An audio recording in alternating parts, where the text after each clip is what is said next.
네, 반갑습니다. 오늘 이렇게 수요 예배 오신 여러분들을 주님의 이름으로 환영합니다. 제가 또 굉장히 오랜만에 이렇게 올라오게 되었는데요. 담임 목사님께서 출타 중이셔서 제가 오늘은 여러분들과 함께 말씀을 나누고자 합니다. 영어 수거 중에 blessing in disguise라는 말이 있는데요. 이게 무슨 말인가라고 생각하실 수도 있을 것 같습니다. 번역하면 변장한 축복이라고 번역할 수 있을 것 같습니다. 우리에게 찾아오는 어려움은 사실 예상하지 못하는 좋은 일일 수도 있다는 영어 표현 중 하나인 것이죠. 뭐 비슷한 말로는 새옹지마라는 말이 있을 수 있는 것 같습니다. 그런데 blessing in disguise, 변장한 축복이라는 이 말은 원래 처음부터 있었던 그런 표현은 아니었습니다. 이 표현의 유래는 1746년에 제임스 허비 목사님께서 쓰신 찬송시 가운데 나온 표현 중 하나였습니다. 이 찬송가의 가사 내용은 대략 이렇습니다. 선은 하나님이 주시는 것이며 그것은 최고의 선이도다. 그분의 거절들은 많지도 않고 적지도 않으며 심지어 십자가도 그분의 주권적인 손에서 나오는도다. 그 모든 것들은 변장한 축복이라네. 이 찬송가 이후, 이 찬송시 이후에 변장한 축복이라는 말은 영미권 속에서 굉장히 자주 사용되는 말이 되기도 했습니다. 남북 전쟁 이후에도 뭐 이 말이 수거처럼 사용이 돼서 남북 전쟁은 하나님께서 우리에게 주신 변장한 축복이다 이런 말도 있었을 정도였죠. 이것이 하나님께서 이 땅에서 우리에게 역사하시는 방법을 아주 잘 표현한 것 같습니다. 이 땅에 사는 사람들 중에 어느 누구도 고난을 피할 수는 없습니다. 그리스도인이라고 해서 이 고난에 대해서 면제되는 것은 아닙니다. 이 땅에 고난이 가득한 이유는 우리 삶 속에 무엇인가 힘들고 어려운 일들이 가득한 이유는 근본적으로 이 세상이 죄로 말미암아 깨어지고 어그러진 세상이기 때문입니다. 악으로 깨어지고 어그러진 세상이기 때문에 당연히 죄와 악이 가득할 수밖에 없게 되는 것이죠. 그렇기 때문에 우리 삶 속에 다가오는 고난은 너무나도 보편적인 일입니다. 하지만 불신자들과 다르게 우리는 이 고난의 성격이 굉장히 달라지게 됩니다.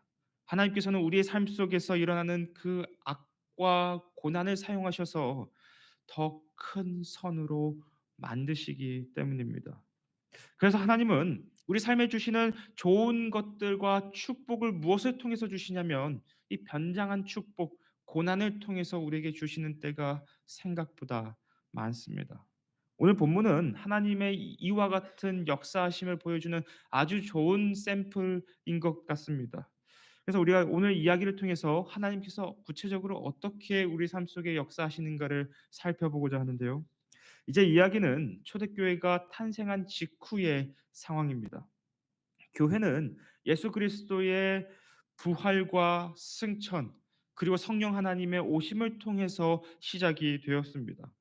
보통 우리가 사업을 시작하거나 아니면 저처럼 새로운 가정을 꾸리거나 할 때 가지고 있는 어떤 기대감이 있습니다. 무엇인가 시작할 때 이런 것들이 잘 컸으면 좋겠고 잘 성장했으면 좋겠고 잘 이렇게 뭔가 만들어져 갔으면 좋겠다라는 그런 기대감을 가집니다. 그런 기대감을 없이 무엇인가를 시작하지는 않는 것 같습니다. 그런데 우리가 생각하는 성장, 확장 이런 거에 기본적으로 깔려 있는 우리 생각의 전제가 무엇인지 한번 들여다보았으면 좋겠습니다. 그 전제에는 아무런 문제 없는 평탄함이 그 속에 전제로 되어 있을 것입니다. 아무런 문제 없이 좋은 일들만 가득해서 성장하고 확장하는 것을 우리가 생각하는 것입니다. 그래서 우리가 초대교회가 새롭게 탄생하게 되었을 때 이런 이야기들을 참 많이 하는데요. 우리가 다시 초대교회 때처럼 돌아가자, 어떤 순수함을 지키자, 초대교회의 그 열정을 회복하자라는 그런 말들을 참 많이 합니다. 그러면서 초대교회 때는 아무런 문제가 없고 무엇이든지 다 순탄할 것이라고 생각하는 경우가 생각보다 많습니다. 그러나 사도행전에 나타난 초대교회의 성장에 대한 첫 묘사는 우리가 예상했던 것과는 전혀 다른 방식으로 흘러갑니다. 평탄한 모습이 아니라 핍박과 애통의 모습으로 이야기가 그려져 나가고 있는 것입니다. 본문 1절을 보시면 이렇게 이야기를 합니다. 사울은 그가 죽임당함을 마땅히 여기더라. 그 날에 예루살렘에 있는 교회에 큰 박해가 있어 사도 외에는 다 유대와 사마리아 모든 땅으로 흩어지니라. 오늘 본문에 따르면 교회가 본격적으로 핍박받는 때는 스데반이 순교했을 때였습니다. 여기서 우리가 조금 주목해서 보아야 할 표현이 본문 1절에 죽임 당함을 마땅히 여기더라라는 이 표현입니다. 당시 교회를 핍박하던 유대교의 입장에서 스데반과 교회는 어떤 느낌으로 다가왔냐면 얘네들은 반드시 심판을 받아야 하고 얘네들은 반드시 없어져야 할 것들이라고 여겨졌었던 것입니다. 반드시 뿌리 뽑아야 할 악의 근원 정도로 생각을 했었던 것입니다. 이들이 왜 그런 생각을 했을까요? 교회를 핍박하면서 왜 교회는 반드시 없어져야 할 악이라고 생각했던 것일까요? 그것은 교회가 하나님을 모독하는 곳이라고 생각했기 때문입니다. 이처럼 교회는 세상 속에서 늘 오해를 받습니다. 우리는 하나님께 영광을 돌려드리는 곳이지 하나님을 모독하는 곳이 아닙니다. 그러나 유대교는 교회를 하나님을 모독하는 곳이라고 오해를 했었던 것입니다. 그리고 그 오해는 늘 교회의 핍박 그리고 우리들의 핍박으로 이어지기 마련입니다. 세상은 처음부터 우리에 대해서 우호적이었던 적이 한 번도 없습니다. 교회는 그 탄생부터 세상과 척지고 오해를 받고 핍박을 받아왔었습니다. 물론 교회사를 쭉 살펴보다 보면 그리고 우리 한국 교회사를 살펴보더라도 교회가 세상과 우호적이었던 적이 있습니다. 그러나 그 우호적이었던 걸 잘 생각해 보시면 그것은 세상이 교회에 무엇인가를 이용하기 위해서 우호적으로 다가왔을 뿐이지 그것 말고는 세상이 우리에게 우호적으로 다가올 일이 없습니다. 언제나 늘 우리를 오해하고 늘 그 오해 속에서 우리를 공격하고 핍박할 뿐이죠. 그러므로 예수님을 믿는다고 해서 저와 여러분이 반드시 이 땅에서 평탄할 것이라고 생각해서는 안 됩니다. 우리 삶 속에 하나님이 주신 평안함과 형통함은 있을지 몰라도 아무런 문제가 없는 평탄함이 있을 것이라고 생각해서는 안 됩니다. 그것은 번영주의 신학이 이야기하는 잘못된 가르침입니다. 가뜩이나 타락한 이 땅을 살아가는 것도 힘든데 예수님을 믿는 것은 자발적으로 고난을 받겠다고 선언하는 것과 같은 것입니다. 그러므로 저와 여러분은 자발적으로 고난 속으로 들어가기로 작정한 사람들인 것입니다. 사도행전 6장 11절과 14절은 세상의 교회를 어떤 방식으로 오해하고 싫어하는지를 아주 자세히 그 패턴들을 보여줍니다. 본문 11절과 6장 11절과 14절을 보시면 사람들을 매수하여 말하게 하되 이 사람이 모세와 하나님을 모독하는 말을 하는 것을 우리가 들었노라 하게 하고 그의 말에 이 나사렛 예수가 이곳을 헐고 또 모세가 우리에게 전하여 준 규례를 고치겠다 함을 우리가 들었노라 하거늘. 이 11절과 14절만 보더라도 세상은 어떤 수를 쓰더라도 우리를 공격하려고 합니다. 11절 보시면 매수하여 말하게 하되라는 이 표현이 있을 정도로 이것이 세상이 우리를 대하는 방식입니다. 특히 스데반이 처형을 당한 이유는 돌팔매질을 당한 이유는 유대교의 표지인 성전과 율법을 반대했다는 혐의로 이 스데반이 잡히게 되었습니다.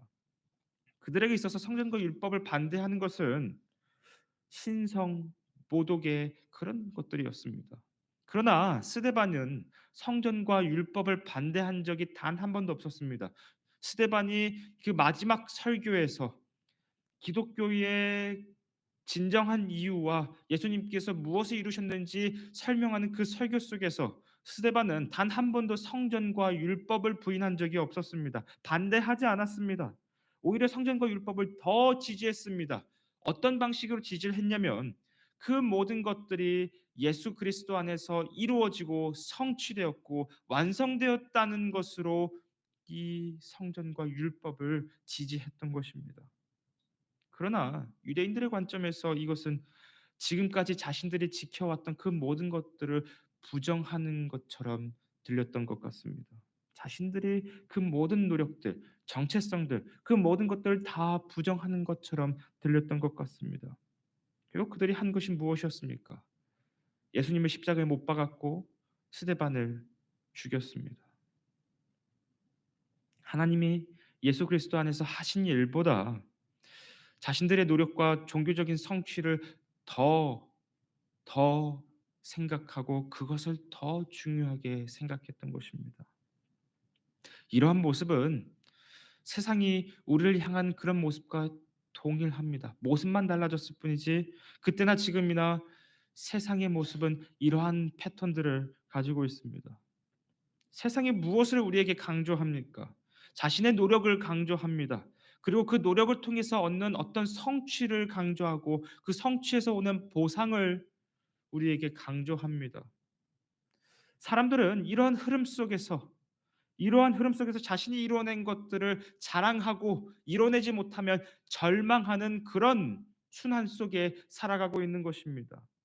이러한 패턴들은 세상 속에서 나타나는 이러한 패턴들은 경제, 종교, 교육, 정치 모든 것 모든 분야에서 이러한 패턴들이 동일하게 나타납니다. 사람들은 이 노력과 성취와 보상의 굴레에 빠져 가지고 이 세상에서 속박되어서 살아가고 있는 것입니다. 세상은 이런 방식으로 모든 사람들 이 거대한 굴레에 가둬 놓고 말았습니다. 죄와 악이 사람들을 이런 방식으로 다 노예로 만들어 버린 것입니다. 그런데 교회만이 세상의 이런 방식들이 잘못되었다고 선포하고 선언합니다. 그리고 교회만이 이러한 굴레 속에 빠져 있는 사람들을 건져냅니다. 무엇을 통해서 건져내냐면 이 본문의 때나 지금이나 우리 주 예수 그리스도의 복음을 통해서 그 모든 일들을 감당합니다. 세상은 그런 교회를 향하여 늘 분노합니다. 늘 오해하고 그리고 우리를 향해서 공격적인 성향을 펼칩니다. 그래서 세상은 예수님을 십자가에 못 박았고 스데반을 죽였으며 그리고 우리에 대해서 늘 분노하고 오해합니다. 우리 뉴스만 보더라도 얼마나 기독교에 대해서 부정적인 시각들이 많이 보이는지 모르겠습니다. 우리가 그들을 향해 베푼 그런 선행들은 어느샌가 오해가 되어서 우리에게 다가오는 그런 칼날이 되는 경우가 얼마나 많은지 모르겠습니다. 본문 3 절을 보시면 그 칼날이 어떻게 우리에게 향하는지 보여줍니다. 사울이 교회를 전멸할세 각 집에 들어가 남녀를 끌어다가 옥에 넘기니라. 당시 1세기 그리스 로마 사회에서 여성들은 남성들보다 처벌을 덜 받거나 약하게 받는 경우가 많이 있었습니다. 그런데 사울은 남녀 구분할 것 없이 모든 사람들을 다 옥에다가 가두는 그런 잘못들을 저지릅니다. 특히 사울은 교회를 잔멸하려고 할 때 그가 썼던 표현이 무엇이냐면 분노에 의해 무엇인가를 철저히 찢으며 파괴하다라는 이런 맥락을 가지고 교회를 완전히 분해하려고 했었습니다.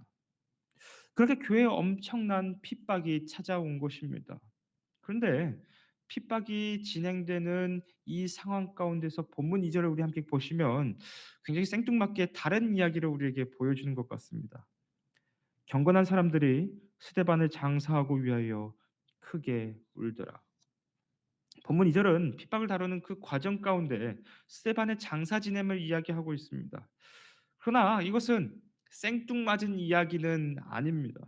오히려 핍박을 받고 있는 그리스도인들의 그 믿음의 모습이 무엇인지를 아주 잘 보여주는 그런 본문 말씀이기도 합니다. 왜냐하면 당시 율법에 따르면 처형된 자를 묻히고 장사 지내는 것은 율법에 따라서 합법적이지만 그런 그 자를 향하여 공적인 애도를 펼치는 것은 보여주는 것은 그 사람의 어떤 사상과 행동에 동조하겠다는 그런 의미이기 때문입니다. 그러므로 그리스도인들이 지금 사형을 당한 스데반을 장사한 후에 공적으로 애도를 한다는 것은 나도 스데반과 같이 그리스도를 위해서 죽겠다고 결심한 그런 말씀인 것입니다. 이처럼 초대교회는 그리스도를 고백한다는 이유로 핍박받았고 오해받았고 고난을 받았습니다. 그리고 그럼에도 불구하고 나는 이 믿음의 길을 가겠다고 여전히 공적으로 선언하고 있습니다. 이 모습이 저와 여러분의 모습이기도 합니다. 그리스도인들은 이처럼 고난 가운데서 살아갑니다. 세상의 오해를 받기도 하고 이 세상의 기본적인 그 전제인 일그러지고 어그러진 일들 때문에 고난이 찾아오기도 합니다. 그러나 그럼에도 불구하고 우리 그리스도인들은 믿음의 길을 여전히 한 걸음씩 한 걸음씩 용기 있게 내딛는 그런 사람들입니다. 왜냐하면 예수님께서 이 땅에 우리에게 새 생명을 주셨으니 지금 내 목숨을 바쳐도 아깝지 않다는 그 확신이 이들에게 그리고 저와 여러분에게 있기 때문입니다. 사랑하는 성도 여러분, 예수님은 믿음의 길을 가는 우리에게 하나님과의 관계 속에서 평안을 주시겠다고는 약속하셨습니다. 그러나 이 땅에서 아무런 일이 없이 어떠한 일도 일어나지 않는 평탄함을 약속하신 적은 단 한 번도 없으십니다. 그것은 기복주의 신앙에서 이야기하는 그런 잘못된 왜곡된 복음일 뿐입니다. 오히려 주님께서는 우리에게 좁은 길을 가라고 하셨습니다. 우리가 좁은 길을 갈 수 있는 이유는 거기에 세상이 줄 수 없는 참된 평안과 참된 기쁨과 참된 생명이 있기 때문입니다. 저와 여러분 모두가 이 본질을 붙잡을 때 우리가 이 좁은 길을 가고 있는 상황 가운데서 흔들리지 않을 수 있습니다. 우리가 이 본질을 다시 한번 붙잡고 기억해야만 우리가 살고 있는 이 현실이 어떠한지를 제대로 볼 수 있습니다. 내가 걷고 있는 길이 어떤 길인지를 다시 한번 볼 수 있는 것입니다. 주님께서 주신 이 믿음의 길을 저 여러분 모두가 믿음으로 한 걸음씩 한 걸음씩 내딛는 모두가 되시기를 주님의 이름으로 소망합니다. 자, 그렇다면 하나님께서는 우리에게 주신 이 고난을 어떤 방식으로 선으로 만들어 나가실까요? 하나님께서는 어떤 방식으로 우리 삶 속에 다가온 이 고난을 선으로 만들어 나가시는 걸까요? 계속해서 본문을 살펴보면 이제 교회는 큰 핍박을 받고 흩어지게 됩니다. 예루살렘 교회에 있었던 모든 성도들이 일부 사도를 제외하고는 다 흩어지게 됩니다. 그런데 이 흩어지는 모습을 보았을 때 이 모습이 마치 이스라엘이 과거에 아수르와 바벨론에 의해서 추방당하고 포로로 끌려가는 것만 같은 흩어지는 것만 같은 모습처럼 보이기도 하는 것 같습니다. 그때의 트라우마의 재현인 것만 같습니다. 예전에 이스라엘이 약속의 땅에서 흩어졌을 때 그들은 하나님께 이런 질문을 했습니다. 도대체 하나님은 어디 계시는가? 왜 우리를 버리셨는가라는 그 질문이 있었습니다. 그러나 새 이스라엘인 교회는 이런 흩어짐 속에서도 하나님을 향한 의문과 절망을 가지지 않았습니다. 이들의 흩어짐은 마치 민들레씨가 바람 속에서 흩어지면서 더 많은 생명들을 만들어내는 것과 같은 그런 모습입니다. 그들이 이런 확신을 가질 수 있었던 이유는 더 이상 언약 백성은 한 민족, 한 지역적인 공동체가 아니라는 것을 예수 그리스도를 통해서 깨달았기 때문입니다. 더 이상 언약 백성은 한 민족이 아니라 우리 주 예수 그리스도를 내 인생의 주인이라고 고백하는 사람들이 언약 백성에 속하게 되는 것입니다. 한 민족, 한 지역적인 땅 그것이 아니라 이제는 전 세계적인 언약 공동체가 완성되는 것이기 때문에 이들이 흩어지는 것은 과거의 교회와 같이 과거의 이스라엘과 같이 하나님께 원망과 불평한 모습이 아니라 하나님께서 무엇인가 새롭게 인도하시겠지라는 확신으로 다가왔던 것입니다. 그래서 초대교회는 흩어진 성도들은 그 흩어진 곳에서 예수를 그리스도라고 선포하고 우리 인생의 주라고 선포하고 다녔는데 오늘 본문은 이 중에서 수많은 흩어진 성도들 중에 사마리아로 향하고 있는 빌립에게 초점을 향하고 있습니다. 이들이 빌립이 이제 사마리아로 가게 되는데, 사마리아로 가는 이 장면은 예수님께서 그들에게 약속하셨던 말씀을 성취하는 것이기도 했습니다. 사도행전 1장 8 절을 보시면 오직 성령이 너희에게 임하시면 너희가 권능을 받고 예루살렘과 온 유대와 사마리아와 땅 끝까지 이르러 내 증인이 되리라 하시니라. 예수님께서는 승천하시기 전에 이 말씀을 하셨습니다. 그리고 제자들에게 성령을 약속하시면서 앞으로 그리스도의 증인이 될 것이라 약속하셨습니다. 이 약속 때문에 흩어진 성도들은 확신을 가지고 예수님을 전할 수 있었던 것입니다. 5 절을 보시면 그래서 빌립이 사마리아 성으로 내려가는 그런 장면이 나타나는데요. 그래서 빌립이 무엇을 하냐면 그리스도를 백성에게 전파하니라고 이야기를 하고 있습니다. 여기서 빌립은 스데반과 같이 초대교회의 7 집사 중 한 명입니다. 그가 왜 많고 많은 곳 중에 이 사마리아로 향했는지는 명확하게 그 동기는 나오지는 않습니다. 어쩌면 예수님께서 약속하셨던 그 약속 때문에 사마리아로 향했을지도 모르겠습니다. 그러나 흩어진 성도들이 막연한 마음을 가지고 예수님을 그리스도라고 선포했었던 것처럼 빌립도 굉장히 막연한 마음을 가지고 사마리아로 향하고 거기서 어떻게 사역을 해야 할까? 어떻게 이 메시지를 선포해야 할까 고민했었던 것 같습니다. 빌립은 이 유대인과 관계가 좋지 않은 이 사마리아 사람들 향해서 나아가면서 '그래. 여기서 쫓겨나더라도 뭐 내가 뭐 무슨 일을 더 당하겠나.' 하는 그런 마음을 가지면서 사마리아 성에 입성을 했습니다. 그러면서 용기 있게 예수님께서 "우리의 삶의 주인이 되셨고 그리스도가 되셨습니다."라는 그 말을 선포합니다. 아마도 빌립은 신명기 18 장의 15절 말씀과 18절 말씀에 근거해서 이야기를 했었던 것 같습니다. 빌립이 어떤 이야기들을 했냐면 그래서 "주 당신들의 하나님은 당신들의 동족 가운데서 나와 같은 예언자 한 사람을 일으켜 세워 주실 것이니 당신들은 그의 말을 들어야 합니다. 그리고 그분은 바로 예수 그리스도이십니다." 당시 사마리아 사람들은 구약 성경 중에서 모세 오경만을 인정했습니다. 그래서 사마리아 사람들은 모세와 같은 그 선지자를 기다렸던 것입니다. 빌립은 사마리아가 기다리고 있는 그 회복자가 예수님이라는 것을 이야기를 하는데, 예수님께서 어떻게 회복자가 되시냐면 십자가에서 죽으시고 부활하셔서 그 모든 회복을 사마리아 성에 갖다 줄 것이라고 이야기를 했던 것입니다. 그럼에도 빌립은 그 마음속에 확신이 있었는지는 잘 모르겠습니다. '사마리아 성이 과연 이 복음을 받아들일까?' 하는 그런 반신반의의 마음을 가졌습니다. 그런데 이상하게 사마리아 성에 놀라운 일이 벌어집니다. 바로 그들이 빌립의 말에 귀를 기울였던 것입니다.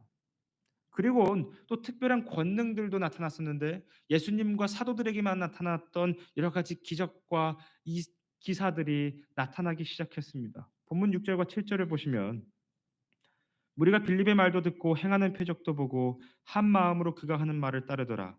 많은 사람에게 붙었던 더러운 귀신들이 크게 소리를 지르며 나가고 또 많은 중풍병자와 못 걷는 사람이 나으니." 빌립의 이러한 이적은 사마리아 사람들에게 어떤 방식으로 보여졌냐면 이사야 선지자가 마지막 회복 때에 나타날 그런 이적들의 모습들로 보였을 것입니다. 이사야 선지자는 마지막 때에 귀신들이 쫓아나가고 쫓겨나가고 많은 기적과 기사들이 나타나고 아픈 사람들이 낫고 치유되고 일어나게 될 것을 이야기하였습니다. 사마리아 사람들은 그 기적들을 통해서 회복자가 다가왔고, 그리고 빌립이 전하는 이 메시지가 참된 메시지라는 것을 확신하게 되었던 것입니다. 이 모든 것을 지켜본 사마리아 사람들이 그래서 예수님을 따르기로 결정합니다. 하나님으로부터 오랫동안 떨어져 있었던 이 사마리아 사람들이 예수님을 통해서 하나님께 다시 돌아오는 기적과 그리고 놀라운 일들이 벌어지게 된 것입니다.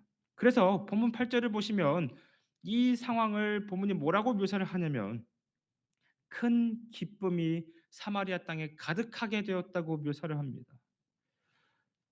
본문이 이 상황을 큰 기쁨이 넘쳤다고 이야기하는 이유가 있습니다. 그것은 사마리아 땅이 700년이 넘는 기간 동안 하나님으로부터 멀어져 있었던 땅이었기 때문입니다. 그곳에는 오랜 기간 동안 슬픔과 서름이 가득했던 땅이었습니다. 사마리아는 과거 북이스라엘의 수도였습니다. 그들 모두는 하나님의 백성들이었습니다. 그러나 그들이 하나님과의 언약을 파기하자, 우상을 숭배하자, 그들은 아수르에 의해 멸망하게 되었고, 그리고 완전히 흩어지게 되었었습니다.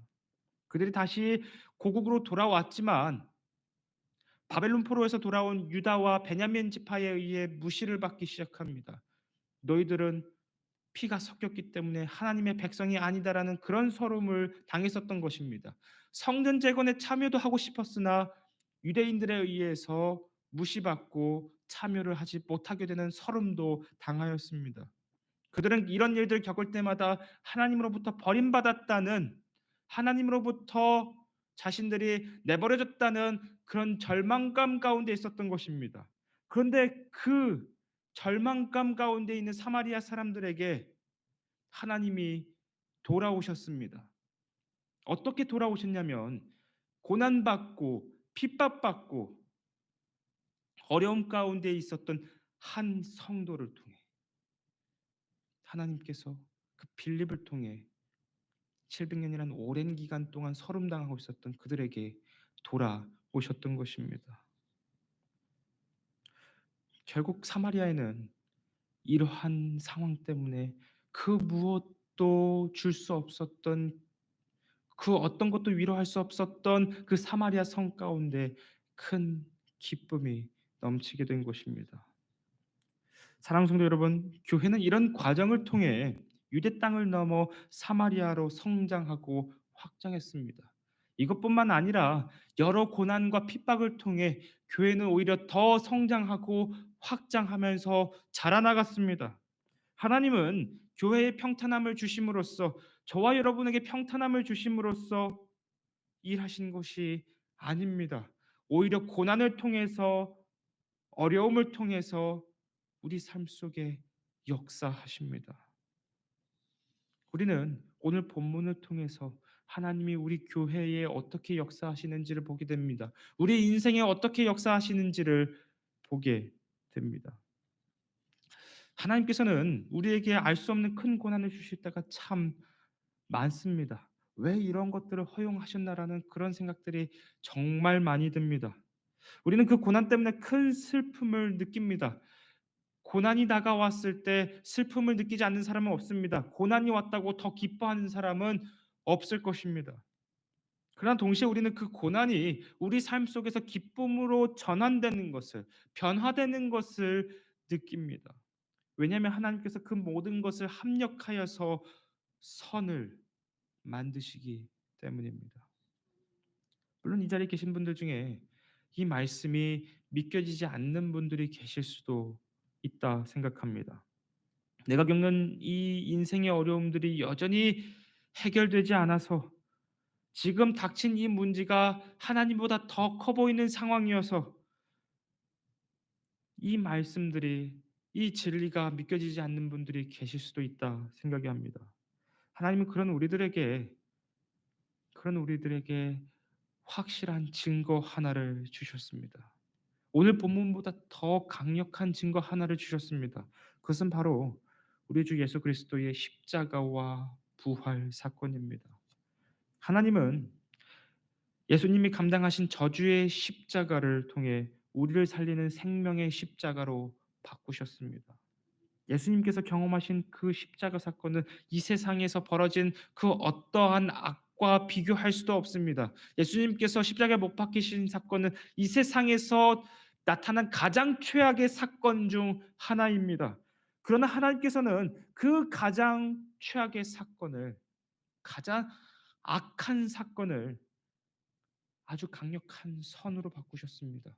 저와 여러분을 구원하시는, 죄와 죽음의 권세를 무너뜨리는 가장 좋은 선으로 바꾸셨습니다. 우리는 그것에 동의하기 때문에, 우리는 그것을 믿기 때문에 그리스도인들이 된 사람들입니다. 가장 최악의 것을 가장 최선의 것으로 바꾸셨다면 그것보다 더 작은 우리들의 문제를 하나님께서 바꿔주시지 않으시겠습니까? 우리는 예수 그리스도를 통해, 그 십자가 사건을 통해 하나님의 선하심을 믿습니다. 하나님께서 내 인생에 관심이 없으신 분이 아니라 하나님께서 내 삶 속에 역사하시고 나의 그 모든 악한 상황을 선으로 바꾸신다는 것을 우리는 그리스도의 십자가 사건을 통해 믿습니다. 그렇기 때문에 우리는 눈물 가운데서 우리의 어려움을 믿음으로 이겨내면서 꿋꿋하게 그 상황을 견디고 버텨나갈 수 있는 것입니다. 하나님은 그런 우리의 눈물을 기쁨으로 바꿔 주실 것입니다. 반드시 큰 기쁨과 반드시 큰 선으로 만들어 나가실 것입니다.